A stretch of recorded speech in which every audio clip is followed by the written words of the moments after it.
This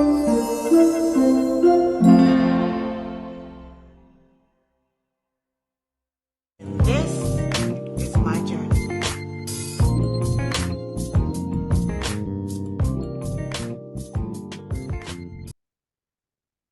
Hello, hello, hello, everyone. Welcome to Broken Masterpieces Restored. I am so excited today. We have a guest.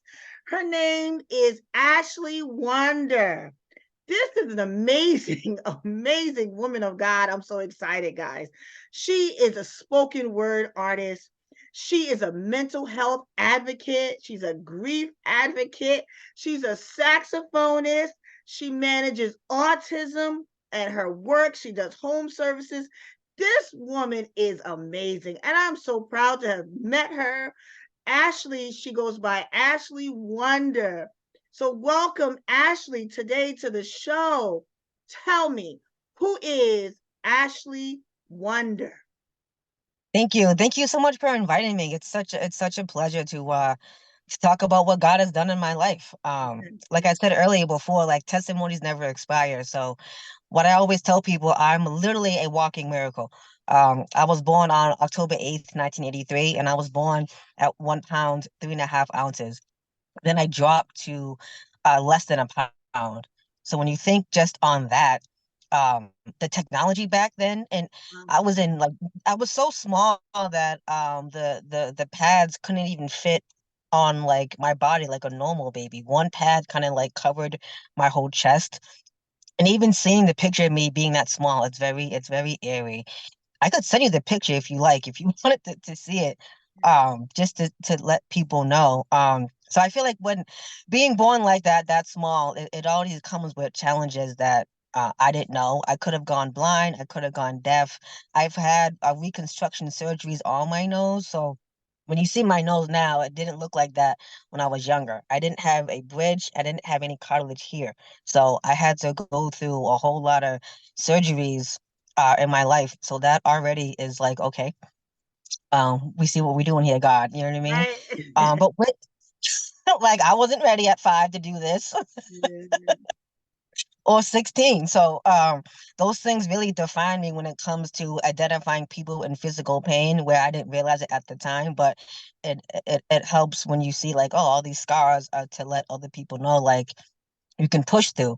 But me growing up also dealt with a lot of internal challenges because my nose looked different than everyone else. I got bullied a lot. So I'm also a survivor of being bullied and having like my brother, my younger brother, protect me from bullies and a cousin of mine who protected me from bullies. But that also took a toll on me, on my identity. I didn't know who I was. So when you're searching through your life at all those productive years where you're looking for something, um, I I couldn't really find it, you know. I didn't grow up in church really either. Like my parents used to take me and my brother to the YMCA and we would do basketball and swimming.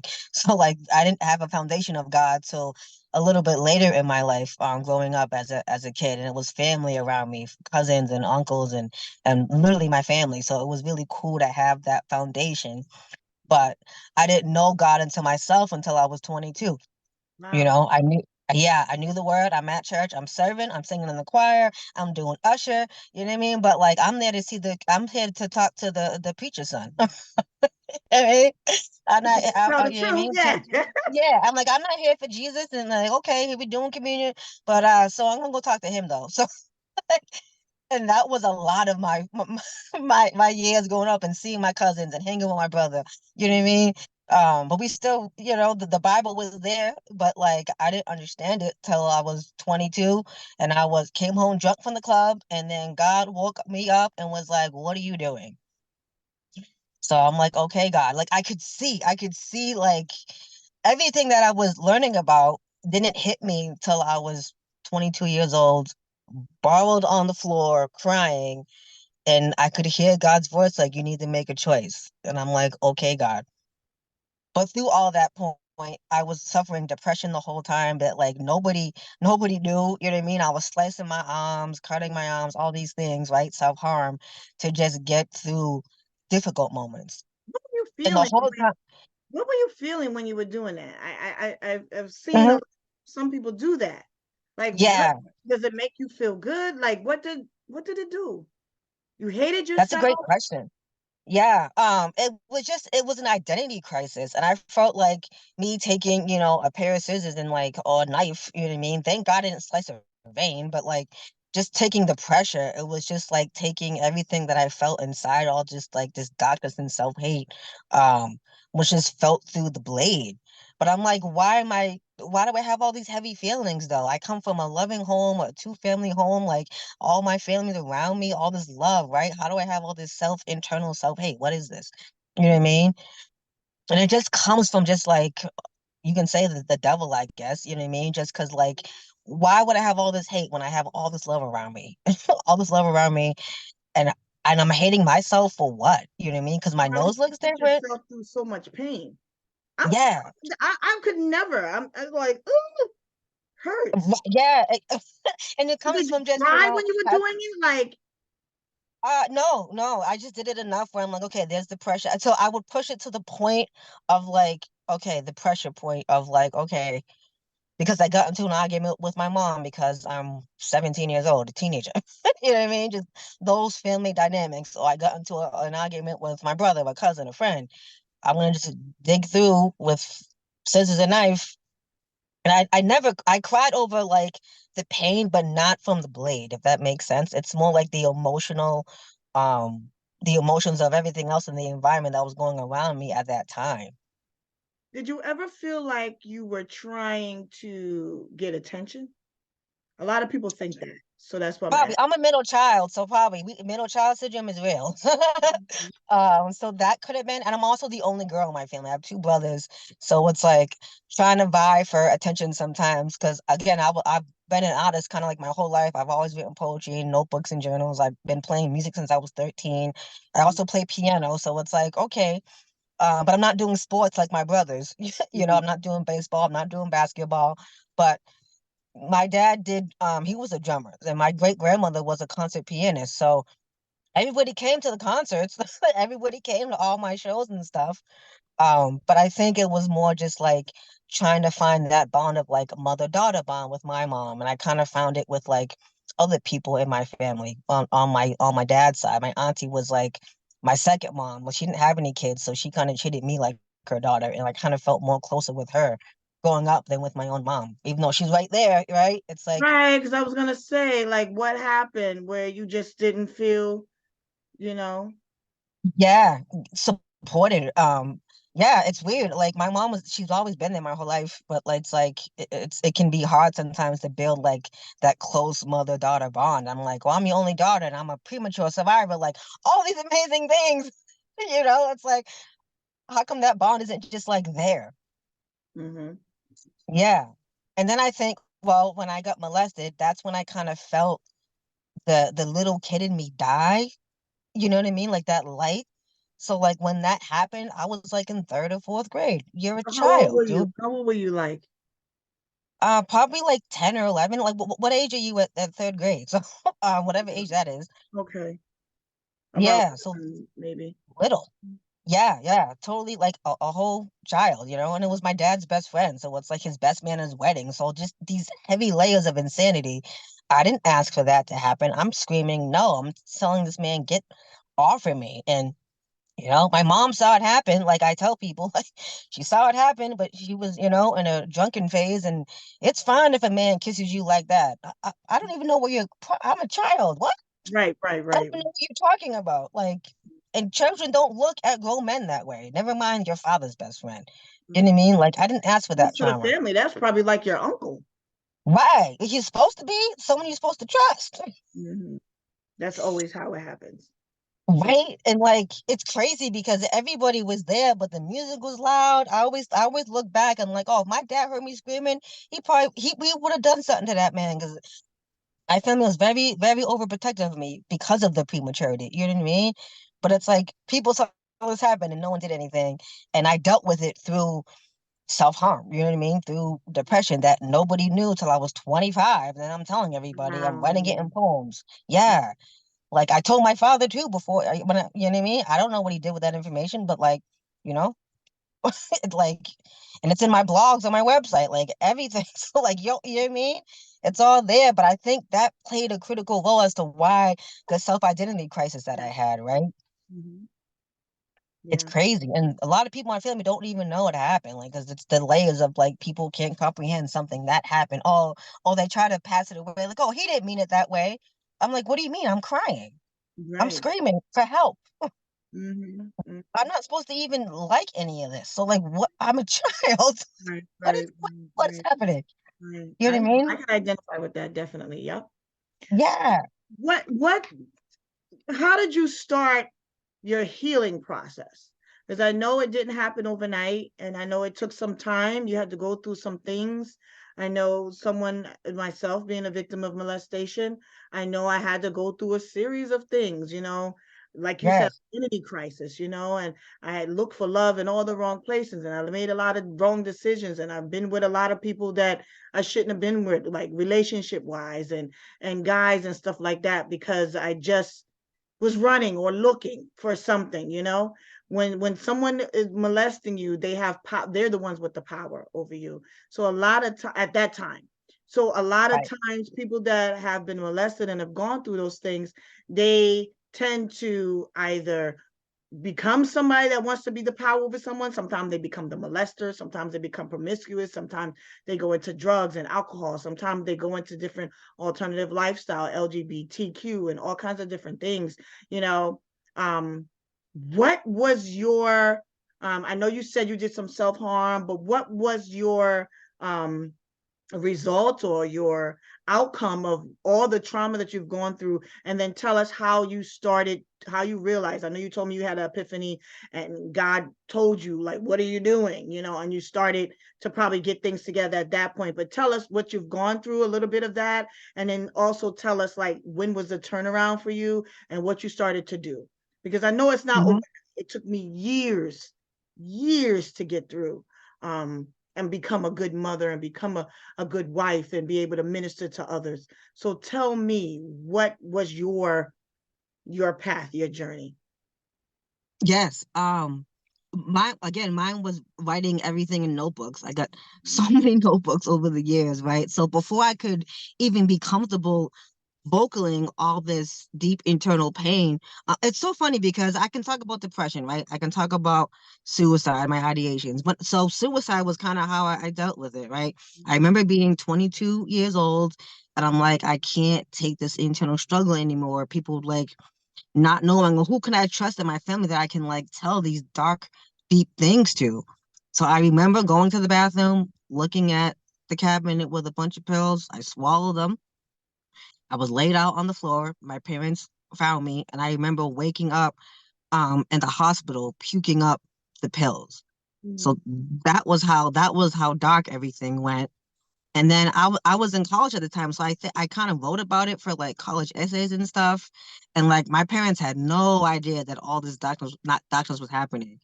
All they said was, "We didn't talk about it. Are you okay? How are Mhm. you feeling?" I'm like, "Well, I'm not gonna tell you guys. I'm fine. I'm great. I Right, know right, y'all saw me pop these pills out, but like I'm good now." The deflection, right? So I end up going to therapy after that for my own self, a lot of therapy that my college offered. And right. like that helped just to get that out, to get the tears out. And then I started writing it in my poetry at that time. So that helped to just get the poem out. And I felt at this point I'm already living for God. I'm trying to figure it out. I'm excited. I'm on fire for God, right? All these things. You're just happy, young and dumb in love with Jesus. Uh, and you need direction. Right, So I'm right, just right. like, I love God. I need someone to disciple me. I'm doing poems, kind of like every black church in Worcester. There I'm at. There I am. Here's my testimony. These are the things.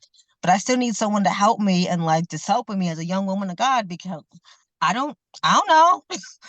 But that was part of my healing process was getting these poems out, speaking on the things that I felt comfortable speaking on, like the self-harm and depression. I didn't speak on the molestation part till I was 25. At this point, I'm a seasoned poet by now. I'm slamming, I'm competing with poets like so now I feel comfortable to get these poems out. My family's not around. I'm with a bunch of strangers. Here's my dark heavy poem. Okay. And I did that poem only for like a year. And every time I did it, girls are coming up to me, weeping and crying and hugging me. And it didn't matter that I didn't win the slam. You know what I mean? It wasn't about that. It was like, here's my healing. And the poem was so heavy that you could hear a pin drop. It was like eerily quiet. I said, okay, God, this is that moment right now where I'm not just getting healed, but there's people in this room, there's LGBT people in this room, you know what I mean? A whole bunch of people in this room that are probably going through this that I don't know. And people who I respect in the poetry community are coming up to me crying and like hugging me and thanking me. And I only did that poem for a year. I said, okay, God, I know when it's time to release a poem is when, you know, the reactions are not there anymore. It's like, okay, I've done it enough now. Like, you know, when it's time to let a poem go. So I did that poem for a year. And that was like my real like healing process, my epiphany of, okay. And then I finally told my mom about it like 10 years ago, but she forgot, I guess. And then I told her again like a couple months ago. So I'm like, you know what I mean? It's so funny how people can like, they either block it out because of their own shame or guilt or whatever, but that was also part of my healing process was to forgive my mother because most people are Right. like, how can you still have a relationship with your mom? I'm like, well, she's my only parent now. So I had to do that for myself. Even if she doesn't know that I forgave her, I forgave her a long, long, long time ago. So what You was know your what I mean? process Like, of forgiving? What was your process?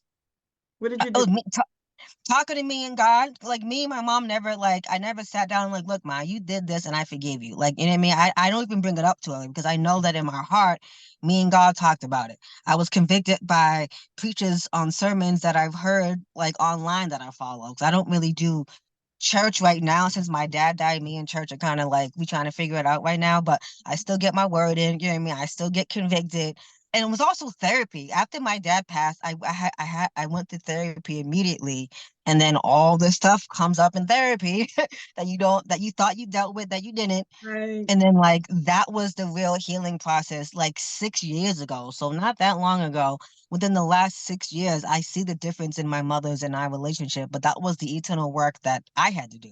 I don't know, she's not doing it, but like I'm doing it for me because like I have to, and you're my mom, and like I have to get past this if I'm gonna have a loving relationship with you because otherwise I would hate you, you know?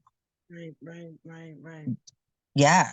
That's true. That's true. That's And then very talking about it like with certain family helps, and they believe me instantly. They're like, you don't even got to say anything. So I'm like, okay, you know. But like, not everyone also needs to know in your family because I think some people, they would be shocked. Like my brothers, if they found out, God knows, I don't know what they would do. Because it's right. my brother's best friend's dad. You know what I mean? Just this, the delays is crazy. But I feel like God uses all of that I didn't know for situations right now. And then again, all the young people that have come up to me and hugged me and thanked me, they're like, well, if you can get through it, then I can get through it. And that's the benefit of me working in my school system here is when I can see the kids who are struggling, the all black clothing, the all of that. I'm like, oh, I bet, you know what I mean? And I would pull them aside and talk to them. I remember this one kid who was 18 years old, a senior.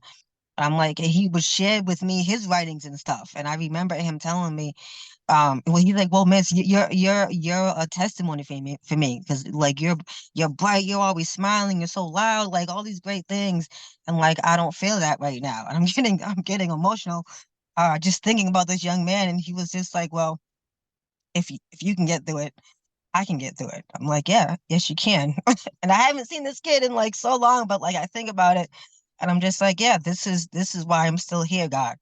Thank you for keeping me because my birthday is I cry every year now. I'm gonna be 40 this year, and I never thought Oh that my like I, gosh. Come on now. You you a know what I mean? baby. You I just never a thought few years younger than me. You're a baby. the babies keep me young. You know what I mean? Like I don't have kids. I'm not having kids, but like this is why I give back to them. You know what I mean? I'm like it reminds me every year, like okay, I'm still here for a reason. Thank God I didn't take myself out. Thank God because this is why. Every day it's a reminder, and I'm like, okay, God. You Even more definitely so, have a it's like, purpose. God is, yeah, it's He gives us a purpose. You have a purpose. You came through, you went through and came through for a reason for so many people. So many people need to hear your story.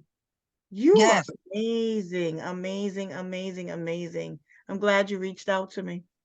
Thank you. Me too, because I feel like who else does it need to hear this? And I'm just, I believe in confirmation. God confirms all the time. So like every time I hear that, you know what I mean? I'm like, okay. Like it's like and I've been walking with God for a long time now. You know what I mean? A long time now. And it's like, okay, but like testimonies is still needed. Give me some new Yeah, poems, God, to talk yeah. about the same thing so other people can know. Yeah, yes, Lord. So give I love it. tell us, like I hear about all this spoken word. I love spoken word. Um, do you have something that is going to uplift people, a word, a spoken poem that you have? I'd love for you to share it right now if you have anything.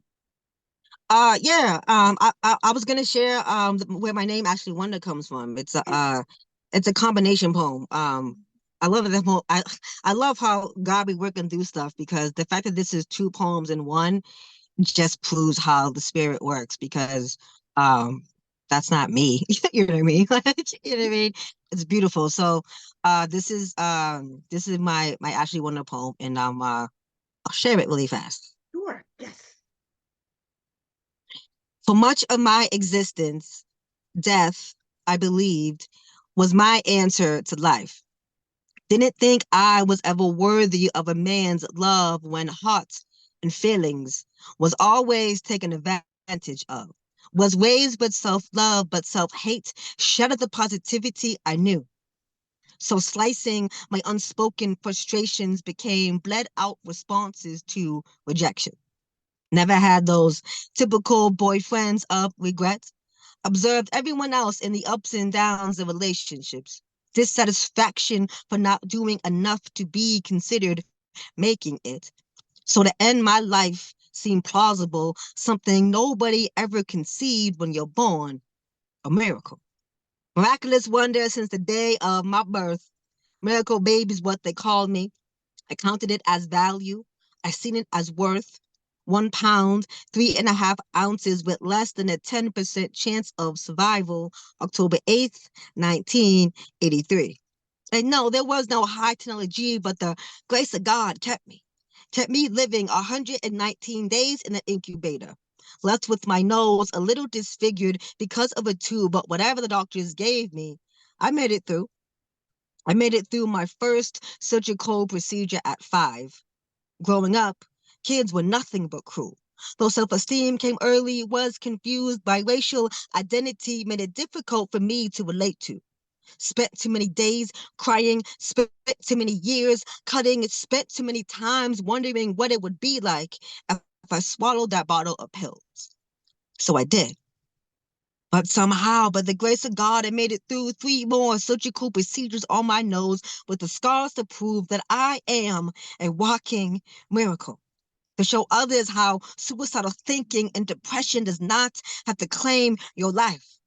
I found my life when I found my identity in Christ, the blood that was shed for the disobedience of my sin body, broken and whipped, a loving sacrifice for me to see this old way of living and thinking is dead, never to rise up again because I surrendered everything to Him.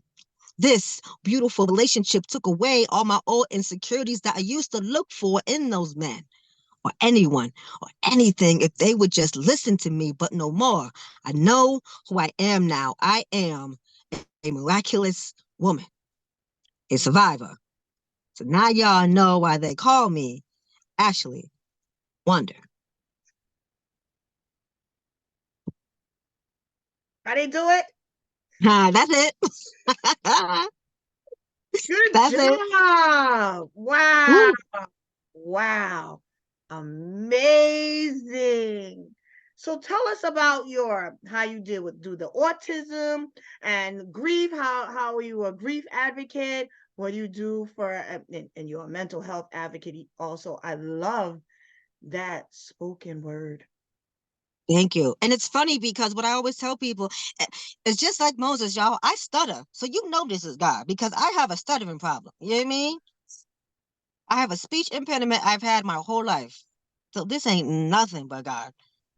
And The you work can't I got to even do hear to it. prepare, say that again. And you can't even hear it. I would have never known. Yeah, I said this ain't nothing but God because I was running from it. I'm like, God. here it comes. But God said, I said, okay, okay, God, Hear the story. one today.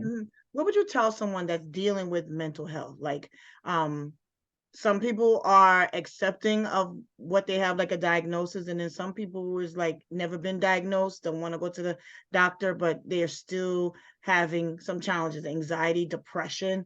People are still walking around with depression. They refuse to go to the doctor to get help. They say, there's a big stigma when it comes to psychiatrists, counseling, that other stuff, that mental health thing. So what would you say to someone to maybe first, seek God and develop a relationship. And he's also go for help. Go and talk to somebody. What would you say to Right. Right. I would tell them to if you're afraid, I get it, write it down. Get a journal. Journal is free therapy. You know what I mean? I always tell people get a journal, and if you don't feel comfortable talking about it with me or in a DM or something, or you know what I mean, like get a journal at the dollar store, get a pen, and just write your stuff out. That is a good start for anyone if you don't feel like getting the actual diagnosis because it is scary. I used to be on medication for depression when I was a teen, so like and I'm off it now. Praise God, you know what I mean. But like if you're afraid to take those steps, get a journal and write it out, and then you can see just by writing your stuff out, you can find your own behavior patterns. Oh, this is what triggered my depression today. This is what triggers my anxiety. I have anxiety, so I just bought myself a fidget toy to keep myself calm. You know what I mean? them? So like, yeah. What you need to do. And God give us these ideas and creative wisdom and ideas on how to handle things and help with things, right? So yeah, Right. And it's is it always good? someone you That's can what, talk to. yeah. Right. Because therapy also gets expensive. So I couldn't afford therapy anymore. But like I also know that God has also dealt with me already with those things. You know what I mean? So like until, if I'm blessed to be a wife one day, that'll be my next therapy will be who is this man, Lord? You know what I mean? And also Until reading then. inspirational books. Also Oh yeah, reading yeah. I'm a big inspirational. advocate of not just Bible reading. I do my Bible reading, every day, 1,000 times a day, but also like good books that are gonna like keep you in a good frame of mind, a good frame of Yeah, spirit yeah, to yeah, help you yeah. check in with yourself. Yeah, that matters. Also, I just want you to know my book also. I have a book. It's called, You do. Yes, you yeah, do. Yes, it's you called The do. Victim Slayer, Overcoming I Your love it. Past, Embracing Your Future. It's on Love it. Amazon and it is an amazing book. If you haven't looked at it, if you haven't picked it up, I implore you to go check it out. It talks about my story. It talks about the raw deal. It talks about my trauma, my loss. I lost my mother at 6. It talks about that and my healing journey with that, my healing journey on molestation and how to trust again and how to forgive again. It talks about a lot. So I want to offer that to you as well as our viewers today.